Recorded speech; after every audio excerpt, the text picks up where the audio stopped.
자, 안녕하세요, 여러분. 오늘부터 책 한 권씩 부부 상담에 대한 사례를 얘기함으로 인해서 어, 사례를 통하여서 어떻게 어쩌자고 결혼했을까 그 내용을 가지고 한 편씩 알아보기로 하겠습니다. 어쩌자고 결혼했을까? 자, 사례는 언제부턴가 남편이 귀가 시간이 다가오면 A씨는 가슴에 돌덩이가 얹은 것처럼 답답함을 느낀다. 큰아이가 어렸을 때만 해도 남편의 퇴근을 즐거운 마음으로 기다렸는데 요즘엔 문 밖에서 남편과 비슷한 발소리만 내도 가슴이 철렁거린다고 합니다. 발소리만 들어도 가슴뿐만 아니라 몸이 뻣뻣하게 굳고 가슴이 쿵쾅거리는 그런 마음이 든다고 상담실에 찾아왔습니다. 이래서는 안 되겠다 싶어 갖은 노력을 기울였고 남편과 가능한 많은 대화를 나눠 남편을 이해하려고도 해봤습니다. A씨가 바라는 것은 그리 어려운 일도 거창한 일도 아니었습니다. 그저 다른 부부들처럼 남편 K씨와 소소한 이야기를 나누는 것, 또 서로의 이야기를 귀 기울여 듣는 것, 들어주고 좋은 일이든 나쁜 일이든 둘이 함께 헤쳐나가는 것, 단지 그것뿐이었습니다. 연애할 때만 해도 케이씨는 충분히 그런 남편이 될 것처럼 보였고 케이스는 말수는 적지만 A씨의 말을 항상 귀 기울여주고 필요할 때마다 현명하게 조언해 주었습니다. 필요 이상의 말을 하지 않는 과묵한 모습은 진중한 사람처럼 보여 더욱 믿음이 가기도 했습니다. 결혼 후에도 그런 모습이 계속됐고 주로 말을 거는 쪽은 A씨였습니다. 퇴근한 남편이 집에 들어오면 기다렸다는 듯 그날 있었던 일을 미주알 고주알 이야기했습니다. 그때까지만 해도 남편은 아내의 시시콜콜한 이야기를 크게 싫은 내색 없이 잘 들어주었습니다. 그런데 언제부턴가 K씨는 아내 A씨의 이야기를 듣는 둥 마는 둥 귀찮은 기억이 역력해졌습니다. A씨에게 대화 상대가 절실하거나 든든한 버팀목이 필요할 때조차 남편 K씨는 아내를 외면하기 시작했습니다.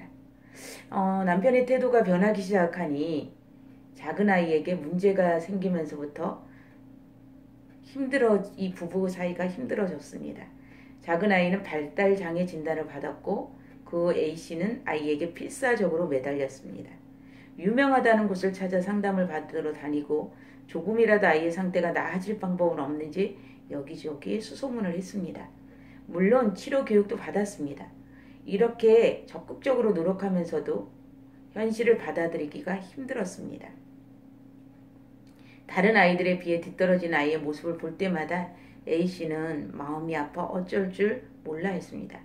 모든 것이 자기 탓인 것만 같아서 자책감도 들고 왜 하필이면 나에게 이런 일이 생겼는지 억울한 생각이 들어 A씨 마음속에 더없이 혼란스러워졌습니다.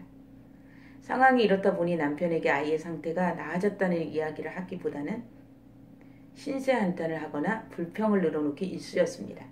그러나 A씨도 어쩔 수 없었습니다.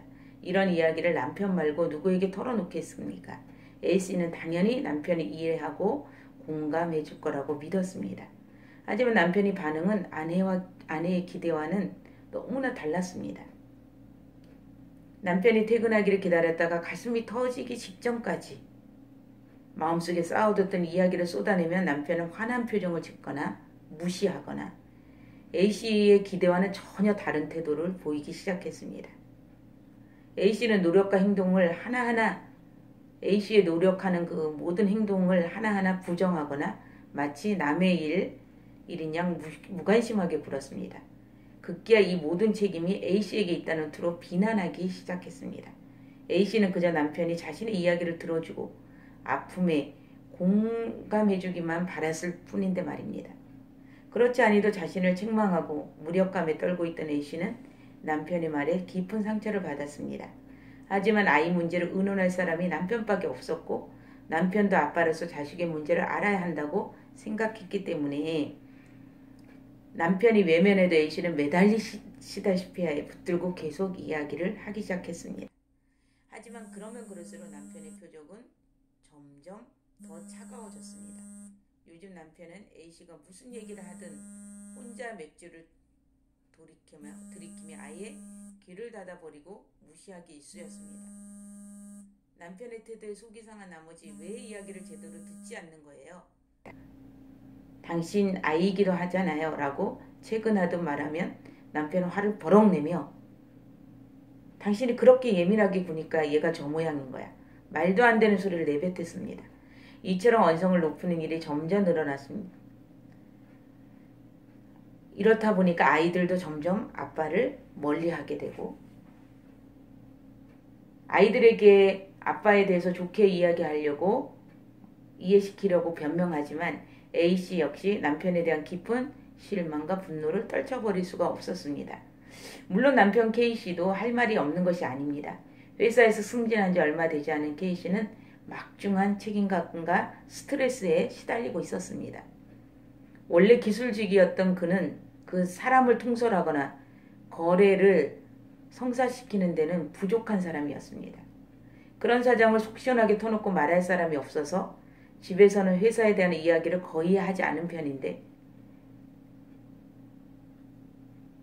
그의 머릿속은 집에 와서도 온통 회사 일로 가득 차서 터질 것만 같은데 아내가 자식에 대한 이야기라든가 자기를 붙잡은 그런 이야기 할 때마다 본인도 너무너무 힘든 과정을 보내게 되었습니다. 밤마다 희망 없는 아이의 상태에 대한 푸념이나 아내의 신세 한탄을 들어야 하는 일은 지칠 대로 지친 그에게 고문이나 다름이 없었습니다. 게다가 아내는 왠지 아빠인 자신을 비난하는 것처럼 그 말 속에 비난이 들려있기 때문에 회사 일만으로도 벅찬데 아이 문제까지 떠넘기려고 들다니 도대체 나한테 어쩌려는 건지 되묻고 싶은 게 솔직한 심정이었습니다. 그러다 보니 자신을 방어하기 위해 결국 거친 말을 내뱉고 아내에게 비난의 화살을 쏘아댔습니다. 그렇게 이들 부부는 서로를 이해하지 못하고 계속 어긋날 뿐이었습니다. 한편 A씨는 자신이 어떤 이야기를 해도 제대로 들어주지 않으면서 잠자리만 요구하는 남편을 이해하기 힘들었고 당연히 응할 마음이 없었을 뿐더러 그런 남편이 혐오스럽게 느껴졌을 뿐입니다.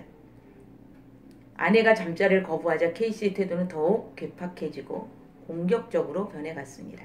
퇴근해서도 다녀왔다는 말 한마디 없이 술만 마시고 조금이라도 듣기 싫은 소리를 하면 쉴기운을 빌어 아내에게 고래고래 폭언을 퍼부으며 난동을 부리는 사건이 비일비재했습니다.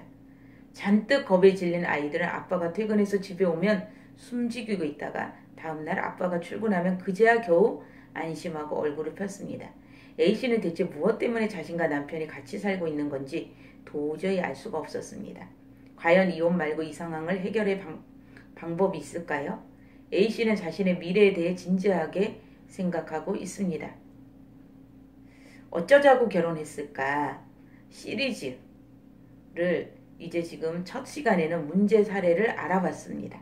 이 책에는 어쩌자고 결혼했을까? 저자 오카다 다카시 와이즈베리 출판에서 했습니다. 이 책을 통해서 어떻게 부부 문제를 풀어가는가 다음 시간에 알아보기로 하겠습니다. 감사합니다.